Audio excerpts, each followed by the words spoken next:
Ota-onami, yaqinlarimi 2026-yil avgust oyiga va sentyabr oyiga Hikmat Travel orqali umra safariga jo'natmoqchiman. 14 kunlik umra safari narxlari qanaqa bo'lyapti degan obunachilarimiz aynan shu video sizlar uchun bo'ladi. Videomiz o'tkazmasdan oxirigacha ko'rib turasizlar. Xudo xolisa sizlarga chiroyli qilib ma'lumotlarni yetkazib berishga harakat qilamiz. Bugun Abdug'offor akaning oldilariga yetib kelganman. Videoda boshlanoq bizga bittadan like bosib, kanalimizga yangi bo'lsalaring obuna bo'lib qo'ysanlar, xudo xolisa yangi videolar sizlarga birinchilardan bo'lib chiqib boradi. Bizni like'larni bosib qo'llab-quvvatlab tursalaring, biz videomizni boshladik. Assalomu alaykum aka, yaxshimisiz? Va alaykum assalom. Assalomu alaykum hurmatli obunachilar. Aka, biz obunachilar uchun sharoitlarni tushuntirib berasiz aka. Keyin narxlarni tushuntiramiz, keyin to'lov masalalarini tushuntiramiz aka, bo'ladimi? Xo'p, bo'ladi. Farg'onadan 29 va 30 avgust kunlari reyslarimiz bor. Xo'p. Buni narxini $995 qilib beramiz, xudo xolisa. Xo'p, Toshkentdan avgust oyiga reyslarimiz deyarli har kuni bor. Bemalol aloqaga chiqaveringlar, joylaringni bron qilsalaring bo'ladi. Narxini $965 qilib beramiz.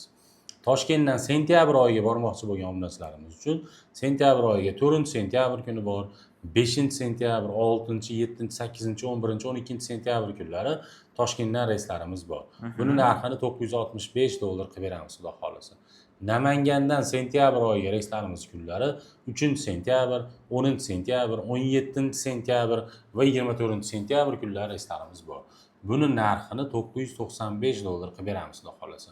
Bemalol telefon qilib aloqaga chiqib, joylaringni bron qilsalaring bo'laveradi. Agar mabodo yana narxlar oshib ketadigan bo'lsa ham sizlarga ta'sir qilmaydi.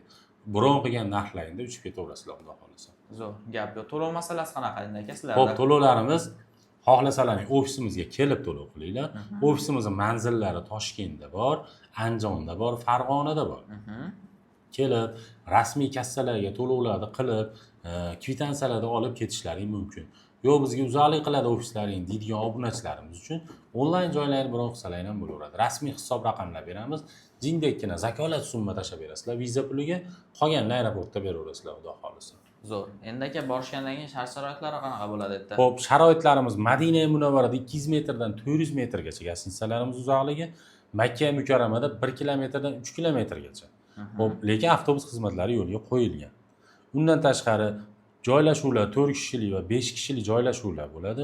Madina Munavvarada 2 mahal, Makka Mukarramada 3 mahal o'zbek milliy taomlari bo'ladi. Xo'p, Madina Munavvara ziyoratlari, Makka Mukarrama ziyoratlari, Qizil dengiz sayohati ham bu turimizni o'z ichiga oladi. Xo'p, undan tashqari 50 boshimiz aeroportdan birga borib, birga kelishadi. Firma tomonidan kamzil so'mka bejik beriladi. Qaytilayotganda 5 litr zamzam suv bonus sifatida qo'shib beriladi, bemalol. Bemalol pastdagi raqamlarga aloqaga chiqib o'zlaring joylaringni bron qilishlaring mumkin. Xudo xolasa telefon qilsalaring Abdug'offor akaga to'liq ma'lumot berishadi. Sog' bo'linglar, salomat bo'linglar. Keyingi videolarda ko'rishguncha